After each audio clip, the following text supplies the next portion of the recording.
Ceramic coating, a modern classic. Hi, I'm Ivan. I'm Nick. And this is DIY Detail. Today, we have this beautiful SSR with a 6-liter V8 and beautiful paint, but needs protection. Nearly a couple decades old, you can have a brand new vehicle, and what we're about to teach you will absolutely apply, Ivan LaCroix. Right. I have our 3-year graphene coating in my hand. Love the 3-year.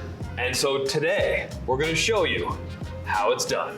With the 5-year. But anyways. With the 5-year, okay, wait, what's going on? Well, we have 3 different coatings. The 3-year ceramic coating has graphene infused. It's not a graphene coating. And when someone says a graphene coating, it is a ceramic coating. It's just graphene is additional ingredient in the ceramic coating. That's to help prevent water spotting. This vehicle probably will never be driven in the rain, so water spotting isn't a concern. But what the owner of this vehicle wants is gloss. Okay. That's where our 5-year coating comes in. Now, we also have our 8-year. The 8-year is for the daily driver, that car that sits outside and may occasionally accidentally go through a car wash. That's what the 8-year is for. But the 5-year is for, you have a toy, you want to make it as shiny and as glossy as possible. That's the 5-year. I'm always the guy that wants the best stuff. So I'm always like, give me the 8-year, right? I have the 8.3 stack on my Jeep. Right. We also have the stack. Yeah. And I'm not saying that the 8 is better than the 5, but I'm like, more is better, higher number is better. How do I differentiate between all of them? We have the 8-year, we have the stack. Like, well, I know you mentioned gloss with the 5-year, yeah. Water spot resistance with the 3, but help me clarify. We're gonna get to the coating application in a second. And by the way, well, why don't we start applying and talk at the same time? Usually I'm the guy who says stop talking, start doing. Ivan, I appreciate you for that. Let's do that. Quick piece of housekeeping here. When you're doing a ceramic coating, you just want 2 towels for the leveling. I have our level 1 coating towel and the Freebird 400. That plush towel is so soft. This is my insurance wipe. This is my initial leveling wipe. Ivan, take it away. Talk about the coatings that we have and why we chose the 5-year. We chose the 5-year because this is a weekend toy. It's a going to get ice cream sort of vehicle. The owner has many vehicles in his fleet, and we've done most of them on this channel. Very interesting ones. So I'm putting 8 or 10 drops on my applicator to start, and then applying in a circular motion, starting in the center of the hood. What I'm wanting to do with this is get it all over my applicator. But of course, I'm getting it all over the hood at the same time. And then I just slowly work it, getting to those edges, and don't worry about that squeaking sound. Why should they not worry about the squeaking, Ivan? It's a byproduct of the foam. It's not because it's scratching, it's not because it's doing anything like that. It's literally just the sound of the foam. And as you get the coating distributed in the applicator, it will stop. Now, I'm making sure to get all the edges, and I'm actually going past the edges. I've got the whole surface covered in coating. I'll move out of the way for Nick. You want to wait until this has basically flashed like 50%. You're Right. looking for that oil slick on water look to basically dissipate. Then I'm going to take my level 1 coating towel. Oh my goodness, and it just levels so smooth, Ivan. Yep. Why is this safe? Why is it so easy to do this? Shouldn't I wait a certain amount of time and then have 5 seconds to level it unless I'm gonna I'll probably mess it up? Like, shouldn't it be super complicated and scary? No, coatings don't need to be complicated. If you're dealing with a coating that's complicated, it's probably very old technology and shouldn't be on the market anymore. You mentioned we were gonna go over the 3, the 5, the 8, the stack, right, as we apply. So let's talk about our technique, but let's also just talk about the whole lineup and how you choose your ceramic coating. Right, so we'll start with the 3-year. It's our budget coating. It's very budget friendly, and at the same time, it's a very stout coating.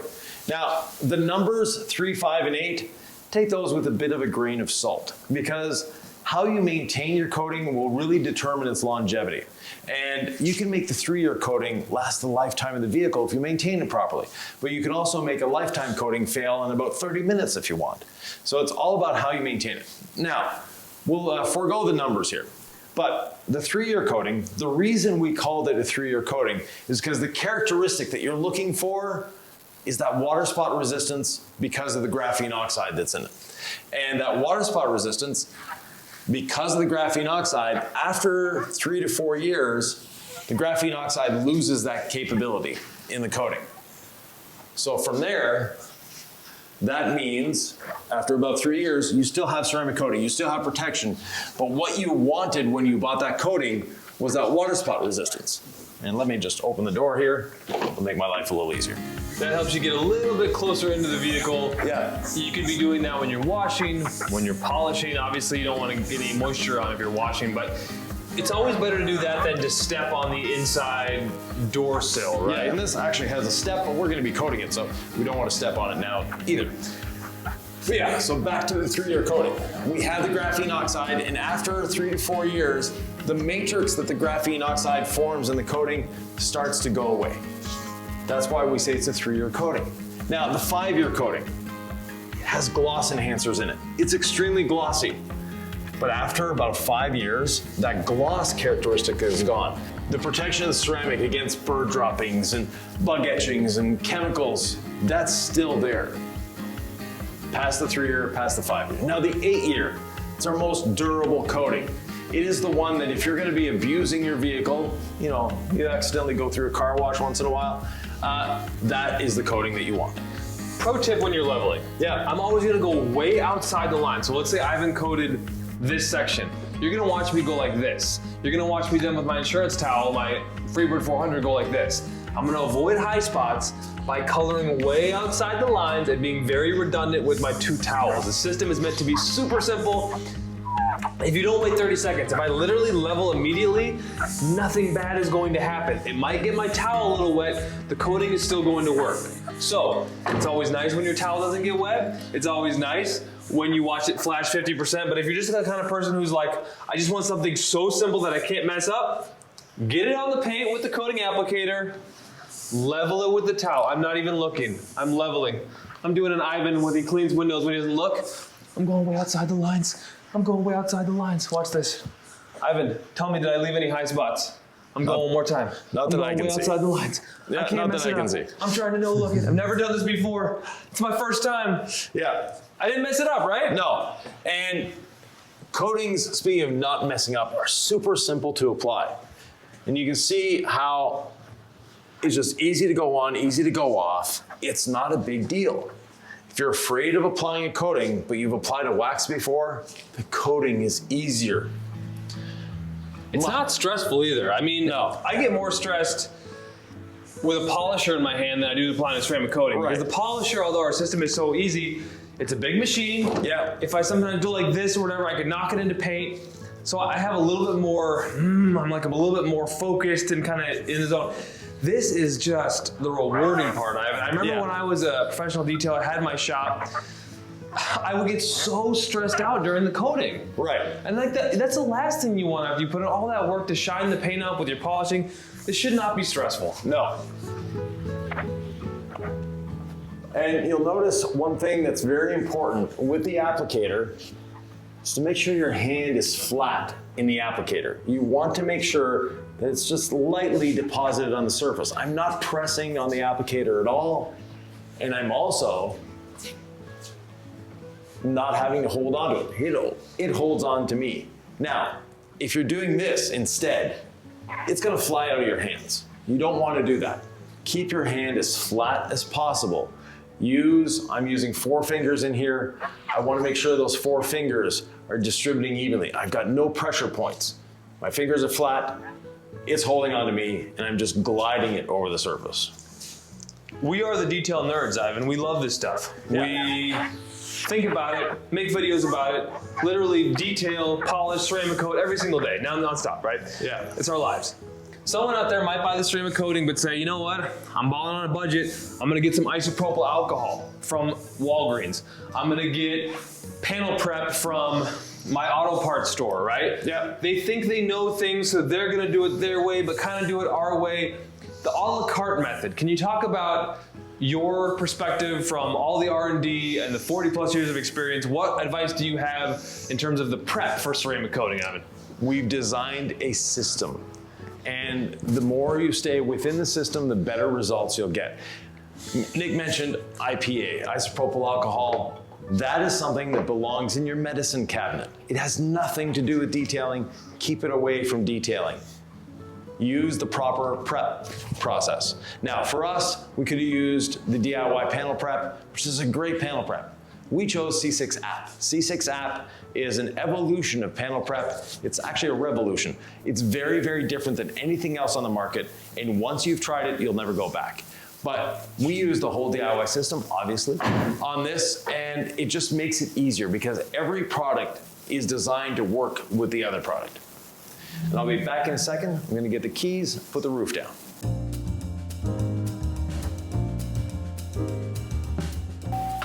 Wait, I just did that with a freshly coated roof? Yes, you can. Really? Yeah. It's not touching anything. And the reason I did that is I want to coat these panels as well, because knowing the owner of this vehicle, most of the time that top will be there. It's stored in a garage, and it's probably never going to drive out of the garage if it's raining. He has other choices of vehicles. So from here, I've added a couple drops to my applicator. I'm going to box in my section, and I'm getting down into those areas and see how the applicator, I can get it in there quite easily. And Nick will be able to get his towels in the same way. So now I've gone around the edges, I've gone down in those little crevices, and then we'll let Nick work his leveling magic. I do feel like I'm a leveling magician, Ivan. When you practice something long enough, you get good at it. Right. Nick used to be spectacular at leaving high spots, and now he doesn't leave high spots anymore. Really? That's a compliment from you, Ivan. You used to take pride in leaving high spots. I know. But once I fully embraced my destiny as the world's greatest ceramic coating leveler, I just manifested it, and now it doesn't happen again. And really, it's so simple, right? It's just leveraging both towels, no pressure, being meticulous, and then I do like my little check it from different light angles, make sure you're going outside the lines. But talk about how forgiving these coatings are to level. I mean, I can tell you about it, but I always like to hear other people talk about it. Well, my experience before this was as an interviewer, so I always like to tee up with the good questions. But like, why is it so easy to level? Is it actually good if it's not hard? Like, yes, those are questions that I have because I used to install ceramic coatings that were like peanut butter, and they would set up and they'd be impossible to level, and they'd leave high spots, and it was so stressful. If you look at this, we use the C6 app. Nick hasn't leveled here yet. I've just applied, and there's basically no high spots. Like you just don't even see the coating, basically? Yeah. So that's what we call self-leveling. Right.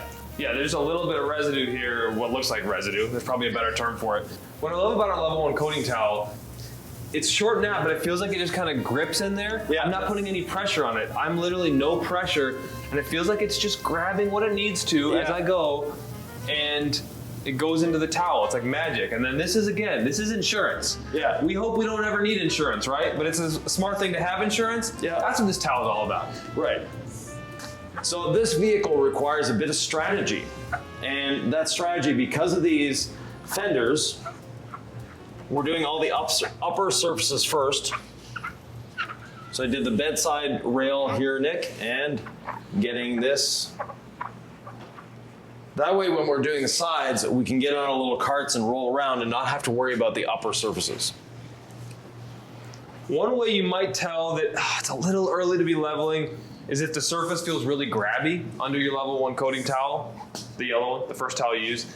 It's a little grabby, you could wait, but I'm not getting any of that. And again, even if it is grabby, you're not doing anything wrong, Ivan. You're just maybe getting your towel a little wet. Yeah. What are reasons we don't want our coating leveling towels to get sopping wet? Because that's how I used to rock and roll when I had my mobile detailing business and then my shops. Right, it's a waste of product, it's a waste of your time, it makes your job a lot more difficult, and you're not gonna get great results. And if your towels are getting wet, either you're leveling too soon, and especially, you're putting too much coating on. Notice how Ivan actually changed the position of the coating applicator in his hand, so now his knuckles are right up against the circle part. Talk about that. Yeah, because if you're using this, if I was doing this, look how I'm having to contort my body to be able to get that in there. By moving my hand around, now it's a much more relaxed position. Always leveling outside the lines. Ivan applies on this panel. You better believe I'm going on to the next one. The no-look level. All I gotta do is go outside the lines. All I gotta do is make sure I hit it with my second towel, and it's so easy. But I do gotta make sure I hit the first area with my first towel.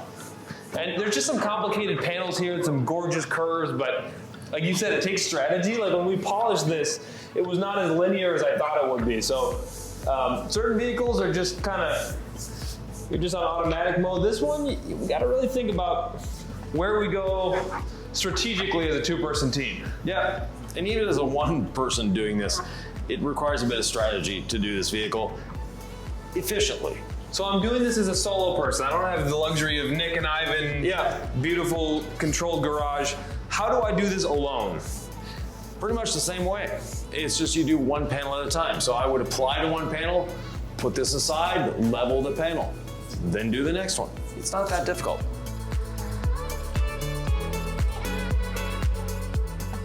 So I'm boxing in this panel and then filling in with the applicator in circular motions. Now there will be some people leaving comments because we get these comments frequently. Never apply coating in a circular motion. Yes, that's how I hear your voice. The circular motion doesn't change. I could apply triangles if I wanted. I could apply squares. I could apply rectangles. I could apply figure eights. The whole thing is you're just getting it on the surface. The direction or how you do it really isn't that important. And the reason I use circular motions is because it's a lot easier on my body, and I negate or I reduce the possibility of high spots, because every time you stop is the possibility of a high spot. Why don't we want high spots, Ivan? Doesn't that mean just excess coating, lots of protection? It is excess coating, but it's also ugly. Let me twist the question on you. What? I haven't done that. I just did the uppers. That's okay. I'm going outside the lines, Ivan. I don't miss things. I may over-wipe. Doesn't mean I miss it. Don't confuse the two, Ivan. But let me twist that question on you, Nick. Okay. Why would you want a high spot? I don't think you'd ever want a high spot unless you were going for the nickname High Spot McGee, which I proudly wore as a moniker for many years. No, it's just, it's excess coating. It means your paint is protected, but it doesn't look level, right? We're trying to even everything out like an artist. It's very simple, it's very intuitive. We don't want any blights on the paint that look uneven. Essentially, you want to get it to the point where, outside of gloss and shine, you don't even see the ceramic coating, right? I mean, you don't actually see evidence outside of the beauty that your applicator has been there with coating on it. Next, we're gonna do the sides. Now, again, we've done the upper surfaces. I'm going to go just past a little bit to make sure that it's there, and use the body lines to your advantage. So I'm using this upper surface as the body line. I use the bumper line, and we just go around the vehicle very quickly, very easily, and not missing anything.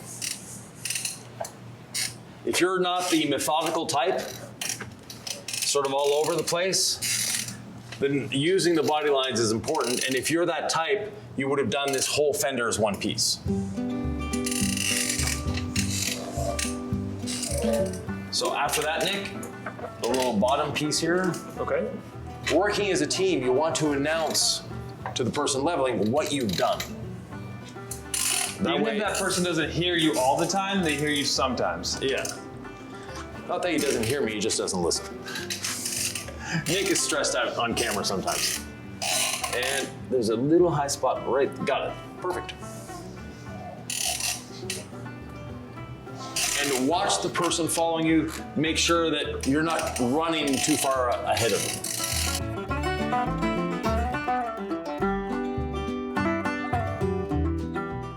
I guess one reason you wouldn't want your towel sopping wet, Ivan, is that eventually you'd want to replace yours, because if it got too sopping wet, you might be just smearing coating. So you only need 2 towels, and that's why it is nice. Wait till you see that 50% oil slick on water kind of disappear, and then you won't have to use more towels, right? Less is more with you? Yeah, and the towels, once you're done, you don't throw them in the garbage. You put them in your wash bucket, you let them sit for 15 minutes or so, and then launder them with your other towels. And I can just tell you from experience, because I work with Ivan, this is not just something he says on YouTube. Like, we actually detail these cars. We actually do what Ivan says. We put them in our wash buckets for 30 minutes, and then we put them in the laundry pile, and those get laundered. Like, this stuff works. The yellow towel you're using has already done 3 cars. Yeah, this is not a brand new towel, is it? No. And that's okay? Yeah. I can use this to put a high-level ceramic coating on a big-ticket job for my client, and it's not new? Yeah. I always would have used new as a pro back in the day. I was also not very profitable, but I was very good at using a lot of product. Right. And so it's fun to see all the things that you've always said actually in practice, and to see all the satisfied customers. Like, they're always so stoked. Put a little more pressure on the mirror. It cured just a little too quickly, so I'm just gonna add some more to level that high spot, and then Nick can level it immediately. I hadn't actually looked at it yet. I was just eyeballing it, trying to hit the corners. Yeah. So that's good teamwork there. And I'm getting outside the line as much as I can here. You got the rocker panel? Yeah. We'll do the steps last. Okay. Make sure that I get under that handle. I'm sure I haven't coated that, so we don't want to leave high spots on the inside of handles. We don't leave high spots where people can't see, Ivan. That's how meticulous we are. Right. Now, as a professional though, I always left one high spot on a vehicle purposely in the same place on every vehicle. And when we get to that place, I'll show you where it is, and I'll explain why. Stick around. I'm excited to learn, Ivan. What a great tease. So again, you'll notice I'm backhanding the applicator, because if I were doing it the other way, look at my shoulder and my elbow. That's hard on a body. This is a lot easier. Ivan, this is so simple to apply that I could teach a family member, a friend, whatever. Why would anyone even need to hire a pro to detail a car or to trim a coat a car? Some people don't have the time, they don't want to, and they don't want to invest in the tools and all that. Plus, there is a lot more that goes into a ceramic coating than just applying the coating. There's all the prep, and the prep is what makes the coating shine, is what really brings out the gloss in the paint. The coating locks that in. Now, the 5-year helps a bit with a gloss enhancer, but this isn't what's giving this shiny gloss. It's all the prep we did beforehand. That's the important part, and that's what you're paying for when you're having a professional install ceramic coating. You're paying for a lot of time behind these machines with these tools, refining what's the best tool for the job. Like, experience just takes experience, and sometimes you just want to leverage someone who knows what they know because they've put in a lot of time. Right. Like for myself, I can do my own oil changes. I've done it for other people. I used to do it for a living. I don't do my own oil changes. Why? It's not convenient for me. I'd rather pay someone else to do my oil changes than do it myself. Really? Yeah. That's pretty unlike you, because you're so handy that, and you're also quite frugal. I would imagine that you would just do it yourself. Right. My time is worth more than what it cost me to have an oil change done. That makes sense. No, I mean, this is not rocket science, right? Detailing. No. But I sure do love it, and some people may not love it like we do. Yeah. And so it's just like, hire someone who knows what they're doing to do it right for you. There's lots of people who love this. So you'll notice I folded the applicator and I'm getting in all these little areas. So I'm sure around the SSR emblem, everything is done. Would you ever use like a brush to get into really tight spaces when you're ceramic coating? Not necessary with this applicator. I can literally squeeze it in just about anywhere. Okay, what about spraying it into places? You say this applicator, but there's times where it's very intricate. You might want to spray the coating? Unless you have a full downdraft paint booth and all the PPE, never spray a coating. Why is that? It's not safe. Now, our coatings do not have any PFASs or forever chemicals in them, but it's just not something you want to do. So I'm gonna let Nick catch up here, and as he moves across, I'm gonna go behind him and start the bumper, and then we can work there. I love the Freebird 400 to just make sure all these long strands can knock down any excess coating. And again, I'm spending a little extra time on a complex emblem. Other than that, it's It's pretty straightforward. Now, there's another way. Using these long strands, as Nick pointed out, this is a terry weave. And terry towel doesn't mean cotton, it's a type of weave. Each one of those little strands is now working for me, getting into those areas. So it's doing it for you? Yeah. Just by moving it back and forth? Yeah. Ivan's always trying to make me more efficient and you more efficient. And we love that. So I'm gonna start the bumper, I'm gonna work my way around. Boxing it in.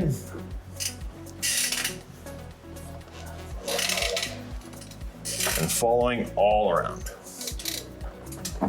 I'm right-handed, and so is Nick. That's why we're going around the vehicle in this direction. I didn't know why we were going in this direction, but now I do, Ivan. If you're left-handed, the other direction is the way to go. Squeeze on by.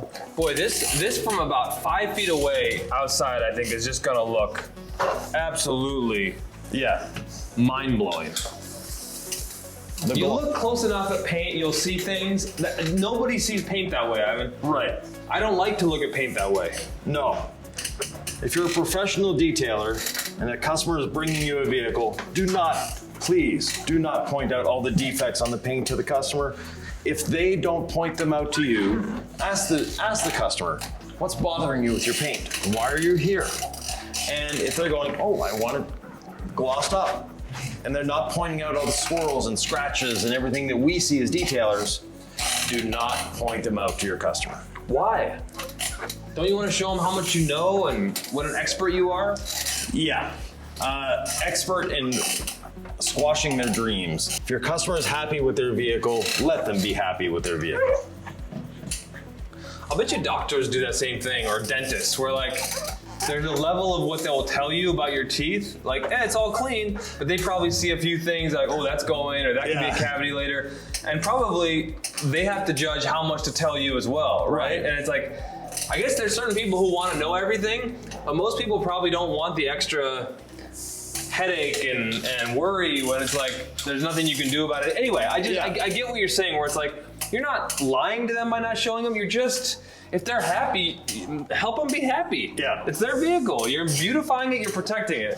One thing I'd like to point out is Nick's towels. They're in a mess. You want to keep them folded. You know, they start folded. Yeah. And I just gotta, keep up on them, right? Right. It's like a ceramic coated vehicle. You don't just coat it and leave it. You coat it, and then you maintain it. And I get these towels, you've seen me all video. I've been getting all these 4 corners like this. And then I put my thumb under here and I keep it like that. But somehow things happen and I gotta reset and I get back to it. Now, you brought up a good point there, Nick. Ceramic coating maintenance. There's 2 different schools of thought. There's the person that thinks they put a ceramic coating on now, they never have to wash the car again. Wrong. And there's the other school of thought that now that I have a ceramic coating on my car, it's gonna be harder to maintain. I'm gonna have to do more maintenance. It's gonna be this big production. Also wrong. Yeah, also wrong. For ceramic coating, first of all, you don't need to buy special products to maintain it. Secondly, the maintenance is as simple as washing and then decontaminating once in a while when the coating isn't performing like you want it to. And contamination happens on coated paint just as it does on non-coated paint, but it doesn't accumulate as fast on coated paint. Another thing that a lot of people do, you're a car enthusiast. You enjoy trying new products. One time you use Quick Beads, another time you use Envy ceramic sealant, another time you use another brand of product, you'll use a wax. Those things accumulate on your paint, on your coating, and actually hold contamination in. Because every time you're putting sealant on, if there's a bit of contamination on the vehicle, guess what you're doing? You're sealing in that contamination. And that can really affect how a coating performs. So once in a while, you have to bring it back to that original surface. Now, if you're the type that likes trying different drying aids and sealants and stuff, adhesion promoter polish is your friend. Do a mechanical decontamination using iron remover and our quad fold towel. Then, once that's done, a very quick pass with the adhesion promoter polish, and you'll reset that contamination off the surface. Added a few more drops to my applicator, boxing in the panel, which in this case is the door, and then I start in a circular motion, going around, Now the circular motion, I want to draw a line using my fingertip in this little area here, just to make sure I got in there. And then from there,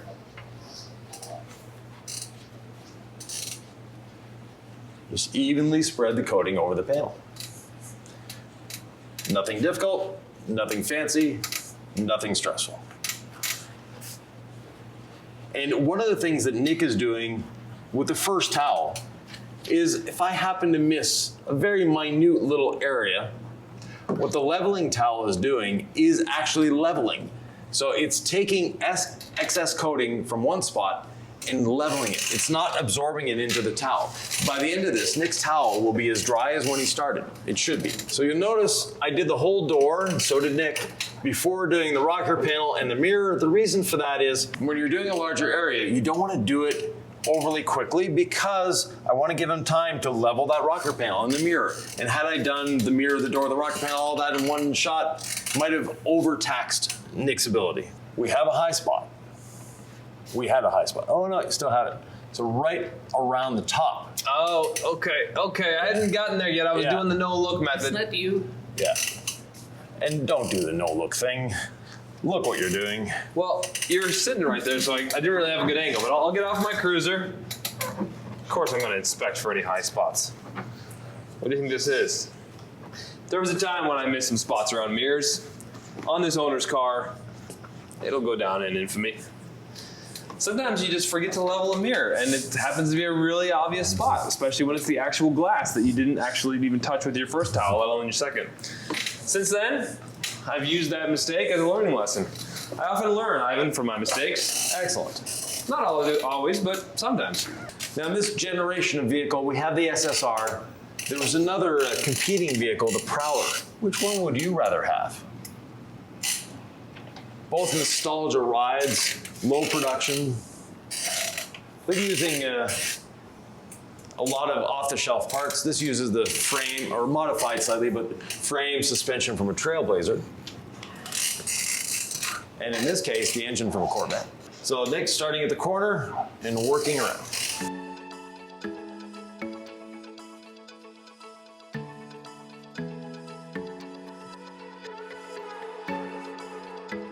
And again, using my applicator to get in all these little letters.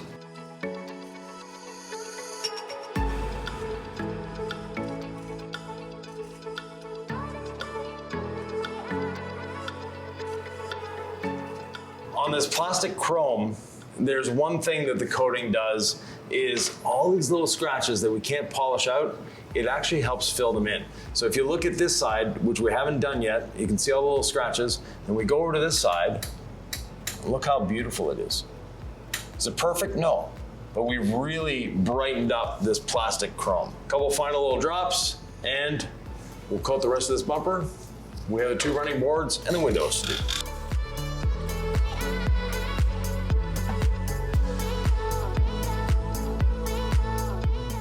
Okay, Ivan, we're just about done. Yeah. So we're putting coating on these side steps, and I asked the owner before if he actually uses a side step to step on. He said no. That's why I put coating on here. And they were actually slicked beforehand, so I'm not really concerned. With the running boards, normally you wouldn't coat this part. This being a specialty vehicle, ask the customer what they think and how they're going to use it. If he said, yes, I use that to get in all the time, then yes, I wouldn't have coated that. Let's go to the other side, Nick, and then we have the windshield to do. Now, the question is, Ivan, what do we do about automotive glass? Do we use our dedicated glass coating? Do we use the coating in the bottle? I assume there are options, but I'm asking for the people out there. Yeah, there are options. If this were a daily driver, we'd be using C6 Hydro Glass.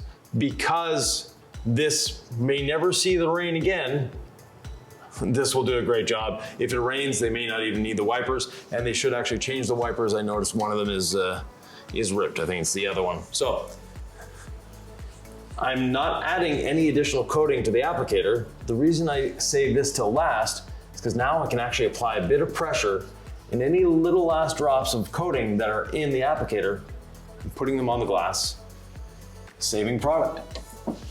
The only time Ivan ever uses pressure when detailing is to squeeze the last little bit of coating out of the applicator here at the end of the job. There's no specific need to go up and down or, you know, zigzag left or, I mean, does it matter how you do this on glass, Ivan? Not at all.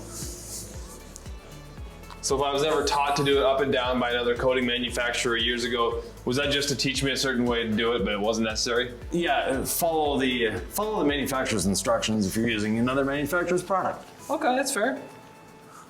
But the reason for the cross hatching that we see a lot in this industry is simply to make sure it gets covered. The circular motion actually is a more fluid motion and you do get coverage everywhere. If you're using a block, like a lot of manufacturers suggest, it's actually quite difficult to do circular motions. And I mentioned the broken wiper, here it is.